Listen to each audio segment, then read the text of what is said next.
जय हिंद दोस्तों। आप सभी लोगों का बहुत बहुत स्वागत है। तो अभी तक हम लोगों ने 34 क्वेश्चन के आसपास जो टॉप करंट अफेयर्स के बेस्ट एमसीक्यूज बन सकते थे वो हमने देखा। 20 अगस्त के आसपास का हमने 34 क्वेश्चंस देखा है और अब जो बचे हुए 10-11 दिन थे वो हम कवर कर लेंगे। तो इस तरीके से आपका अगस्त कंप्लीट हो जाएगा। एक बार रिवीजन सेशन भी बीच में हम लोग देख लेंगे, क्विक रिवीजन होगा वो। तो डिटेल वीडियोस जो हमने डिस्कस किया है वो आप प्लेलिस्ट में जाके ज़रूर देख लीजिएगा। और कल आप लोगों को मई का जो बचा हुआ दूसरा पार्ट है उसमें हम लगभग कोशिश किया जाएगा अपनी तरफ से कि उसको कंप्लीट कर दिया जाए। अगस्त में फिर भी कोई 2-4-5 एमसीक्यूज अगर फिर भी इंपॉर्टेंट कुछ भी बचे होंगे तो मई आपका जो इसके बाद सितंबर का जो फर्स्ट वीक आएगा उसमें आपका वो कवर हो जाएगा। तो सितंबर का करंट अफेयर वैसे भी आपको ज़्यादा सवाल मिलने वाला है उसमें, क्योंकि हमारे यूपी पीसीएस के एक महीने पहले का वो समय है, तो कुछ चीज़ें एक्स्ट्रा भी पढ़नी पड़ती हैं।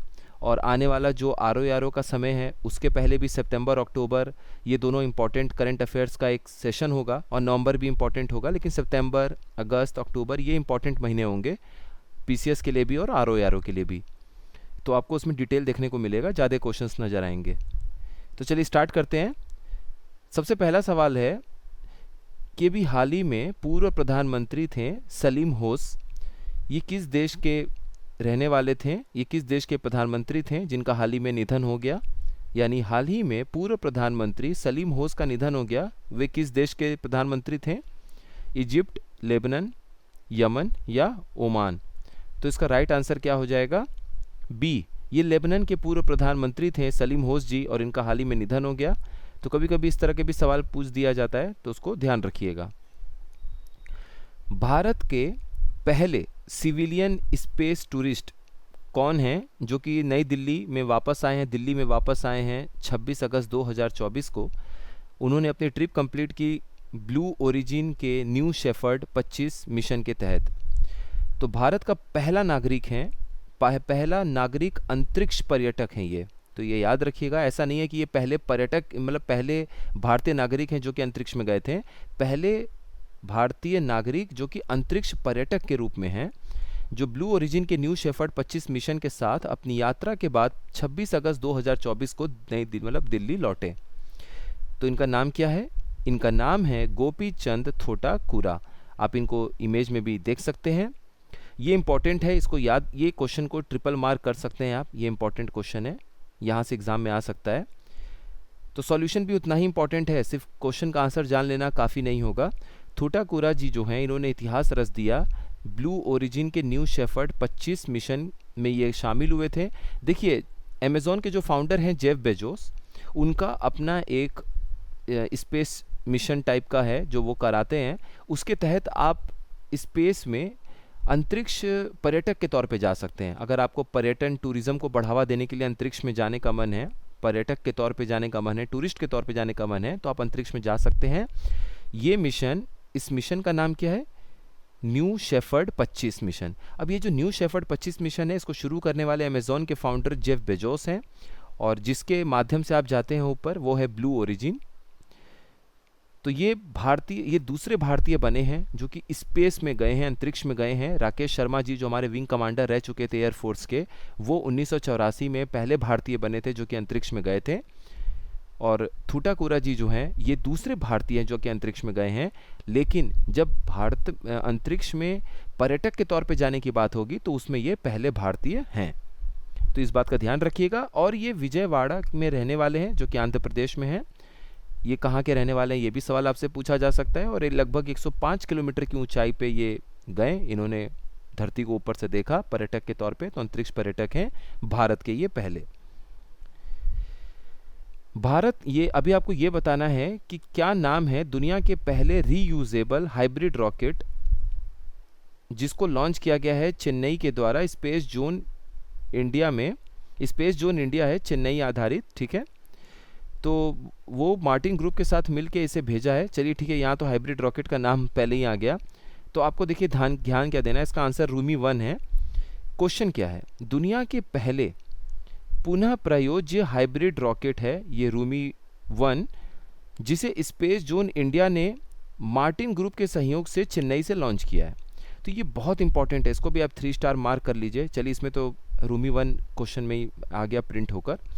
तो रूमी 1 इसका नाम है। देखिए ये है क्या, ये हाइब्रिड रॉकेट इसलिए कि आप इसको किसी चीज़ में ले जाके ऊपर छोड़ सकते हैं, और ये स्पेस में गया, थोड़ी ऊंचाई पे गया, वहाँ पर इसने मौसम, तापमान, इन सब की कंडीशन को जाना, स्थिति को जाना, और फिर ये वापस आ गया। और ये रीयूजेबल इसलिए है कि आपने इसे जब छोड़ा इस रॉकेट को, तो आप इसे दोबारा भी यूज़ कर सकते हैं। ऐसा नहीं है कि आपने इसे एक बार छोड़ा, ये कहीं जाके गिरा और तबाह हो गया, आप इसे दोबारा भी यूज़ कर सकते हैं। ठीक है, तो इस बात को ध्यान रखिएगा।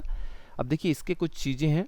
इस रॉकेट को लॉन्च किया गया था मोबाइल ट्रेजेक्ट्री के द्वारा। मोबाइल ट्रेजेक्ट्री का मतलब है किसी चीज़ में आप इस रॉकेट को रख के कुछ दूर पे ले जा सकते हैं। ऐसा नहीं है कि एक ही जगह स्थापित करके इस रॉकेट को आप छोड़ सकते हैं। इसमें पेलोड अगर आप बात करेंगे, पेलोड का मतलब है कि जो भी सैटेलाइट साथ में रॉकेट रखता है वो रॉकेट का पेलोड हो जाता है कि आखिर हम कौन सा सैटेलाइट कितने वजन का भेज रहे हैं। तो इसमें लगभग 50 पीको सैटेलाइट्स और 3 क्यूब सैटेलाइट्स हैं। पीको सैटेलाइट्स क्या हैं? देखिए पीको सैटेलाइट आमतौर पर 1 किलोग्राम से कम वजन वाले सैटेलाइट होते हैं, और 50 पीको सैटेलाइट्स इस रॉकेट में मौजूद था। साउंडिंग रॉकेट था जो कि लगभग 35 किलोमीटर ऊपर गया। साउंडिंग रॉकेट का मतलब है कि आमतौर पे जब एक्सपेरिमेंट के लिए आप रॉकेट को ऊपर भेजते हैं, कुछ वहाँ पर एक्सपेरिमेंट उसने किया, जाके सैटेलाइट को स्थापित नहीं करना है उसके ऑर्बिट या कक्ष में, ये कुछ ऊपर गया, जैसे इस केस में 35 किलोमीटर की हाइट तक गया, वापस आया धरती पर, इसने कुछ एक्सपेरिमेंट्स किए, कुछ कंडीशंस को जाना, स्थिति को जाना, तापमान कितना है, क्या मौसम का हाल है, और वो रीडिंग आपको प्रोवाइड कर दिया, आपने उस रीडिंग को नोट कर लिया। बस यही कुल मिला के इसका एक लक्ष्य था। अब देखिए इसे हाइब्रिड क्यों कहा जा रहा है? क्योंकि इस रॉकेट में कुछ सॉलिड और लिक्विड फ्यूल प्रोपेलेंट्स का प्रयोग किया गया है, इसीलिए। तो कुछ बातें हैं, इनको आप ध्यान रखिएगा। हाल ही में एक साइक्लोन आया है आसना, जो कि कच्छ के कोस्ट पे, जो कच्छ के आसपास के तट हैं और इलाके हैं, गुजरात और आसपास के पाकिस्तान के क्षेत्र हैं, वहाँ पर इसने अपना प्रभाव डाला। अब आपको ये बताना है कि ये जो आसना नाम है ये कौन से देश ने दिया है? श्रीलंका ने, पाकिस्तान ने, संयुक्त अरब अमीरात यानी कि यूएई ने, और सऊदी अरेबिया। तो इसका राइट आंसर क्या हो जाएगा? बी, पाकिस्तान ने ही ये आसना नाम दिया है। इस बात को आप ध्यान रखिएगा।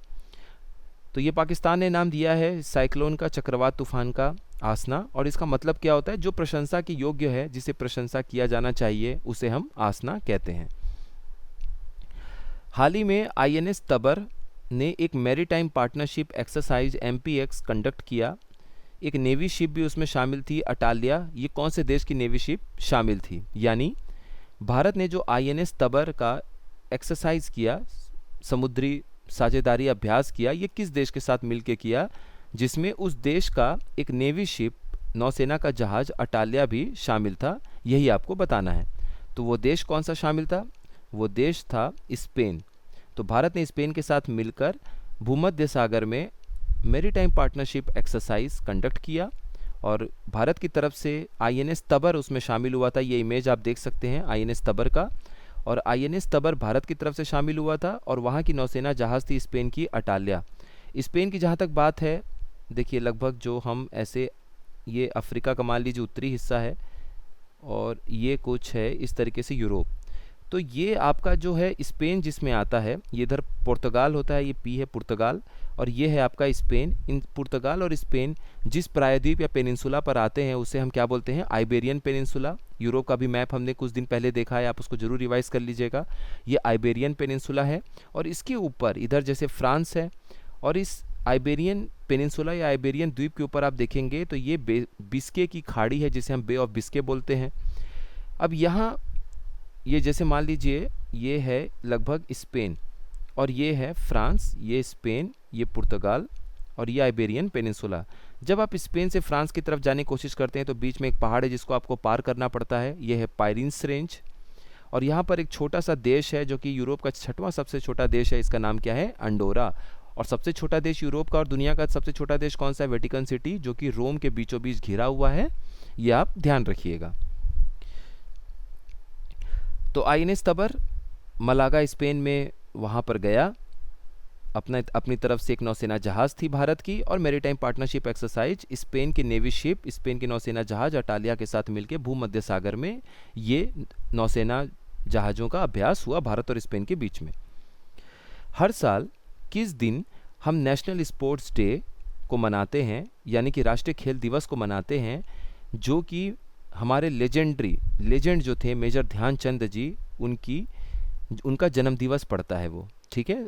तो मेजर ध्यानचंद जी का जो जन्म दिवस है, जो बर्थ एनिवर्सरी है, उसी दिन को हम लोगों ने नेशनल स्पोर्ट्स डे यानी कि भारतीय खेल जो दिवस है उसके रूप में, हम राष्ट्रीय खेल दिवस के रूप में मनाते हैं। आपको ये बताना है वो कौन सा दिन है, तो वो दिन है 29 अगस्त, जिसे हम नेशनल स्पोर्ट्स डे के रूप में मनाते हैं। और ये मेजर ध्यानचंद जी हैं जिनको आप देख सकते हैं।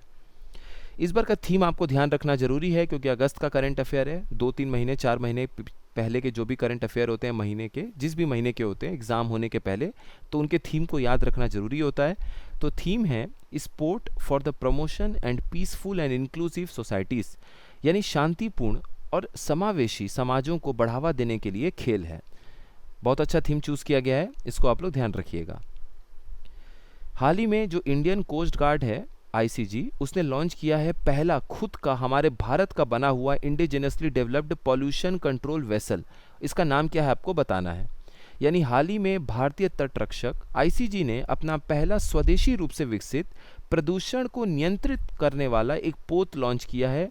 आपको बताना है कि इसका नाम क्या है, और इस जहाज का नाम है समुद्र प्रताप। इसको ध्यान रखिएगा, ये समुद्र प्रताप है, आप इसको देख सकते हैं। अब देखिए इसको लॉन्च क्यों किया गया है। इसका मेन मकसद ये है कि समुद्र में आप आए दिन कभी कभी न्यूज़ सुनते होंगे कि कोई टैंकर है, बड़ी बड़ी जहाज़ें हैं, ऑयल टैंकर हैं, उसमें से तेल लेके, कच्चा तेल लेके आ रही हैं या जा रही हैं, और कभी कभी दुर्घटनावश क्या होता है कि उनके जहाज़ जब डूबने लगती हैं या टूट जाता है कोई हिस्सा, तो तेल का बिखराव हो जाता है, कच्चे तेल का बिखराव हो जाता है समुद्र पर। तो वहाँ पे फिर उसको हटाना बहुत ज़रूरी होता है, नहीं तो अगर उस तेल का लेयर हो जाएगा समुद्र के ऊपर, तो जाहिर सी बात है कि हवा सीधे सीधे समुद्र में उतने एरिया में नहीं आ पा रहा होगा और सूरज की रोशनी नहीं आ पा रही होगी। नतीजा उसके नीचे जो भी जीव जंतु हैं, पौधे हैं, वो ख़त्म होने लगते हैं, मरने लगते हैं, उनमें बहुत ज़्यादा दिक्कतों का सामना उन्हें करना पड़ता है। तो जल्दी जल्दी हमें उन तेल को देखना होता है, ढूंढना होता है, उसको हटाना होता है। इन्हीं सब चीज़ों को ध्यान में रखते हुए गोवा शिपयार्ड लिमिटेड ने इस तरह का भारतीय तट रक्षक के लिए एक जहाज़ तैयार किया है, और इसको आप ध्यान रखिएगा, इसका नाम है समुद्र प्रताप। ये देख सकते हैं, ये वो समुद्र प्रताप है। हाल ही में कौन सा रेलवे स्टेशन है भारत का जिसने Guinness book of world record में अपना नाम शामिल कर लिया दुनिया का सबसे लंबा प्लेटफॉर्म बनाकर? तो ये कौन सा रेलवे स्टेशन है? Gorakhpur railway station, Hubballi railway station, Kollam railway station या खड़गपुर रेलवे स्टेशन? तो ये है Hubballi railway station, Hubli railway station, जो कि कर्नाटका में आता है। और देखिए इसका सीक्वेंस ऐसे ही लगाया गया है, सबसे बड़े से सबसे लंबे प्लेटफॉर्म से सबसे कम में। तो हुबाली रेलवे स्टेशन लगभग 1.5 किलोमीटर की इसकी लंबाई है प्लेटफॉर्म की, और ये दुनिया का सबसे लंबा प्लेटफॉर्म है। Guinness book of world record में इसने अपना नाम शामिल कर लिया है, अपना नाम दर्ज कर लिया है। दूसरे नंबर पे गोरखपुर रेलवे स्टेशन है। देखिए सबसे पहले खड़गपुर रेलवे स्टेशन लगभग सबसे लंबा था बहुत सालों तक, इसका 1.17 किलोमीटर के आसपास की इसकी लंबाई थी। 100 मीटर ज़्यादा लंबा बना के कोल्लम रेलवे स्टेशन, जो कि आपका खड़गपुर कहाँ पे? खड़गपुर तो पश्चिम बंगाल में है। फिर कोल्लम रेलवे स्टेशन जो कि केरल में है, उसने 100 मीटर ज़्यादा रेलवे स्टेशन बनाया लंबा, और 1.18 किलोमीटर के साथ भारत का सबसे लंबा प्लेटफॉर्म बन गया। उसके बाद गोरखपुर ने रिकॉर्ड तोड़ा और लगभग 1.38 किलोमीटर के आसपास का इन्होंने लंबाई का एक प्लेटफॉर्म तैयार कर दिया, और ये दुनिया के सबसे लंबे प्लेटफॉर्म में से एक हो गए। और उसके बाद इनका भी रिकॉर्ड तोड़ा हुबली रेलवे स्टेशन कर्नाटका में जो है, जिसने 1.51 किलोमीटर का रेलवे स्टेशन तैयार कर दिया, प्लेटफॉर्म तैयार कर दिया, और ये दुनिया के सबसे लंबे प्लेटफॉर्म में से एक है, या दुनिया का सबसे लंबा ही प्लेटफॉर्म है। और ये हुबली रेलवे स्टेशन को आप देख सकते हैं नीचे फिगर में। तो पूरा नाम अगर हम जानने की कोशिश करें तो ये है श्री सिद्धरूढ़ स्वामी जी हुबली जंक्शन, और ये कहाँ पर है? कर्नाटका में है, जिसने Guinness book of world record में नाम अपना दर्ज कर लिया दुनिया के सबसे लंबे प्लेटफॉर्म के रूप में। 1.5 किलोमीटर की इनकी लंबाई है, जैसा हमने डिस्कस किया है। हाल ही में कौन सा देश है जिसने फतेह में मोहाजरानी जी को अपने सरकार का सबसे पहला फीमेल स्पोक्स पर्सन नियुक्त किया है? और उसके बाद इस देश ने इतिहास रच दिया, क्योंकि कभी भी कोई भी महिला इस पद पर आज तक नहीं बैठी थी।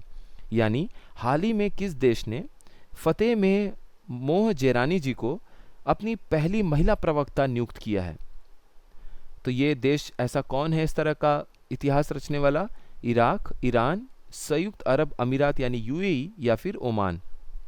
तो आप फतेह में मोहजरानी जी को देख सकते हैं फिगर में, और ये ईरान की हैं पहली महिला प्रवक्ता। तो मोहजरानी पहली महिला प्रवक्ता हैं और इस पद पे बैठने वाली वो ईरान के इतिहास की पहली महिला हैं। ये इंपॉर्टेंट है, आप इसको ध्यान रखिएगा। हाल ही में कौन सा ऐसा राज्य है भारत का जिसने जो पहला राज्य बन चुका है केंद्र सरकार के यूनिफाइड पेंशन स्कीम यूपीएस को लागू करने वाला? केंद्र सरकार ने जैसे ही अनाउंसमेंट किया कि यूपीएस हम ले आएंगे, ओल्ड पेंशन स्कीम की मांग थी, ओपीएस, अपने देश में क्या चल रहा है एनपीएस, तो सरकार ने बोला एक हाइब्रिड स्कीम लाएंगे जिसका नाम क्या होगा यूपीएस। प्री के बाद हम मेंस में इस टॉपिक पे बात करेंगे, अभी आपके लिए इतना डिटेल जानना ज़रूरी नहीं है, थोड़ा सा डिटेल जान लीजिएगा यूनिफाइड पेंशन स्कीम के बारे में, या हो सकेगा तो एक वीडियो आप लोगों के लिए पॉलिटी, इंपॉर्टेंट पॉलिटी, गवर्नेंस और जो इंटरनेशनल रिलेशंस का करंट अफेयर हम देखेंगे उसमें हम इसे डिटेल में देख लेंगे। तो मध्य प्रदेश, राजस्थान, उड़ीसा, महाराष्ट्र, फोटो देख के आप समझ चुके होंगे, ये शिंदे जी हैं महाराष्ट्र के सीएम, और ऐसा करने वाला कौन सा राज्य है? महाराष्ट्र, इसको ध्यान रखिएगा। तो महाराष्ट्र केंद्र सरकार से एकीकृत पेंशन योजना अपनाने वाला पहला राज्य बन चुका है।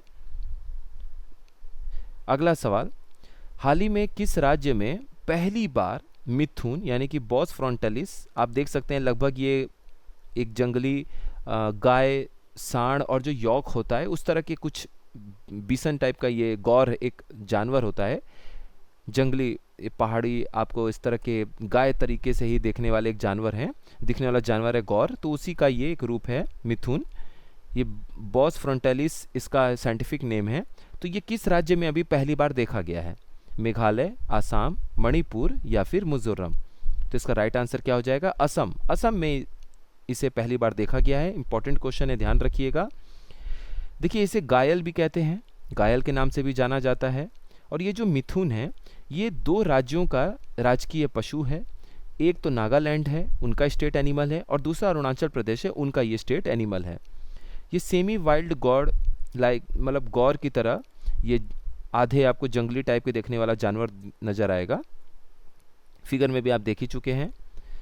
अगला सवाल है, किस दिन हम नेशनल स्पेस डे यानी राष्ट्रीय अंतरिक्ष दिवस के रूप में मनाते हैं? इंपॉर्टेंट है, इसको ध्यान रखना है आपको। तो इसका आंसर हो जाएगा बी, 23 अगस्त। ऐसा क्यों करते हैं हम? चलिए इसको देख लेते हैं। देखिए भारत जो है जैसे ही चंद्रमा के दक्षिणी ध्रुव यानी कि सदर्न पोल रीजन पे अपना सैटेलाइट भेजता है, ठीक उसी समय भारत दुनिया का चौथा इंसान बन जाता है जो कि चंद्रमा के सदर्न पोलर रीजन पर उतरा। सदर्न पोलर नहीं, मतलब चंद्रमा पे उतरने वाला भारत चौथा देश बन गया और उस क्षेत्र पे पहुंचने वाला पहला देश बन गया। अब इस लैंडमार्क अचीवमेंट को ऑनर करने के लिए प्रधानमंत्री श्री नरेंद्र मोदी जी ने 23 अगस्त को, जिस दिन ये चंद्रमा पर हमारा सैटेलाइट उतरा, उसे हमने नेशनल स्पेस डे के नाम से डिक्लेयर कर दिया। अब देखिए भारत जो है इस बार पहला नेशनल स्पेस डे राष्ट्रीय अंतरिक्ष दिवस के रूप में मना रहा है 23 अगस्त 2024 को।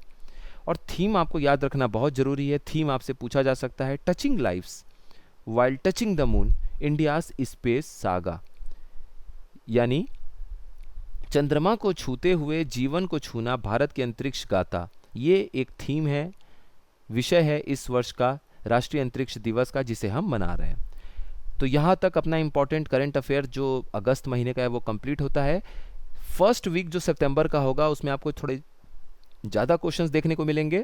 जो अगस्त का जो भी छूटा हुआ पार्ट है वो डिटेल में आपके फर्स्ट वीक ऑफ सितंबर में कवर हो जाएगा, बिल्कुल टेंशन मत लीजिएगा। सितंबर में वैसे भी आपको ज़्यादा क्वेश्चंस देखने को मिलेंगे क्योंकि अपने यूपी पीसीएस के एक महीने पहले का वो एग्ज़ाम है।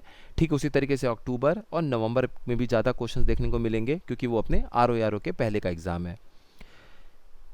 इसके अलावा जो लोग रेलवे की भी तैयारी कर रहे हैं, बीच बीच में आप लोगों के लिए भी, चाहे किसी और वनडे एग्ज़ाम को आप फोकस कर रहे हैं, आरओ तो है ही, इसके अलावा आप इलाहाबाद हाई कोर्ट का एग्ज़ाम देना चाहते हैं, आगामी लोअर पीसीएस है, बहुत सारे एग्ज़ाम्स हैं, तो उनके लिए भी आपको करंट अफेयर्स उस तरीके के जो ज़रूरत होते हैं वो भी आपको मिलेगा इस चैनल पे। ऑब्जेक्टिव क्वेश्चंस फिलहाल यूपी पीसीएस के लिए आपको मिलेंगे। कुछ भी और आपके डाउट हो, कुछ पूछना चाहते हो, अपना सजेशन देना चाहते हो, कोई गलती आपको नज़र आए, आप उस पर टिप्पणी कर सकते हैं, अपनी बात रख सकते हैं। तो फिर आप लोग अपनी पढ़ाई जारी रखिए। मिलते हैं नेक्स्ट करंट अफेयर्स वीडियो जो कि मई का आपको कल मिलेगा, और उसके बाद हम आगे का कल आपको वो भी मिल जाएगा, शेड्यूल मिल जाएगा। शेड्यूल के हिसाब से चलते रहिए। क्वेश्चंस को लेके मत परेशान होइए, आप पढ़ते रहिए, क्वेश्चंस आपको मिलेगा तो वो रिवीजन टाइप का आपका हो जाएगा। अभी आप अपने से मेहनत करिए, वही आपको सफल बनाएगा। आप सभी लोगों का बहुत बहुत धन्यवाद।